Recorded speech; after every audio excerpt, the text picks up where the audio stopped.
രാത്രി ലൈവില് രതീഷും ജിൻഡോയും കിടന്ന് സംസാരിക്കാണ് ബെഡ്റൂമിൻ്റെ ഉള്ളിൽ.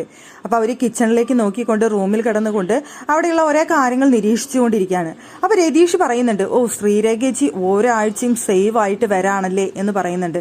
ഇപ്പോഴും സേവ് ആണല്ലേ എന്ന് പറഞ്ഞ സമയത്ത് അവിടെ ജിൻഡോ പറയുന്നുണ്ട്, ഇനിയിപ്പോൾ കഴിഞ്ഞില്ലേ, പവർ റൂമിൽ നിന്ന് ഇറങ്ങാൻ പോവല്ലേ, കഴിഞ്ഞു എന്ന് ജിൻഡോ അവിടെ പറയുന്നുണ്ട്. അപ്പോൾ രതീഷ് പറയുന്ന ഒരു വാചകമുണ്ട്, ശ്രീരേഖേച്ചി ഭയങ്കര അഭിനയമാണല്ലേ, നടക്കുമ്പോഴും ഇരിക്കുമ്പോഴും കിടക്കുമ്പോഴും സംസാരിക്കുമ്പോഴും ഒക്കെ മൊത്തം ആക്ടിങ് ആണല്ലോ എന്ന് രതീഷ് പറയുന്നുണ്ട്.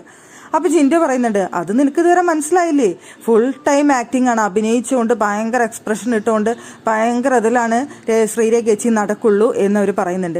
സത്യത്തിൽ അവരവിടെ ഇരുന്നു കൊണ്ട് ഓരോ മത്സരാർത്ഥികൾക്ക് എതിരായിട്ടുള്ള ഗെയിം പ്ലാനിങ് ആണ്. സത്യം പറഞ്ഞു കഴിഞ്ഞാൽ ഗബ്രീനെ കുറിച്ച് സംസാരിക്കുന്നുണ്ട്, ജാസ്മിനെ കുറിച്ച് സംസാരിക്കുന്നുണ്ട്, അവിടെ റസ്മിനെ കുറിച്ച് സംസാരിക്കുന്നുണ്ട്, ശ്രീരേഖനെ കുറിച്ച് സംസാരിക്കുന്നുണ്ട്, അതുപോലെ തന്നെ നന്ദനെ കുറിച്ച് സംസാരിക്കുന്നുണ്ട്. ഓരോ മത്സരാർത്ഥികൾക്കും എതിരെ അവർ രണ്ടുപേരും ഇരുന്ന് സംസാരിച്ചുകൊണ്ടിരിക്കുകയാണ്.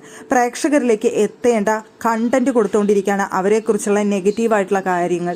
അത് കൃത്യമായിട്ട് പോയിന്റ് ഔട്ട് ചെയ്തിട്ട് ജിൻഡോയും രതീഷും ഇരുന്ന് സംസാരിക്കുന്നതാണ് നമുക്ക് ലൈവിൽ കാണാനായിട്ട് സാധിച്ചത്. ഇപ്പോൾ ശ്രീരേഖനെ കുറിച്ചാണെന്നുണ്ടെങ്കിലും മൊത്തം ആക്ടിംഗ് ആണ് ശ്രീരേഖ ആ വീട്ടിൽ നടത്തിക്കൊണ്ടിരിക്കുന്നത് എന്നുള്ളതാണ് അവിടെ പറഞ്ഞുകൊണ്ടിരിക്കുന്ന കണ്ടന്റ് എന്ന് പറയുന്നത്.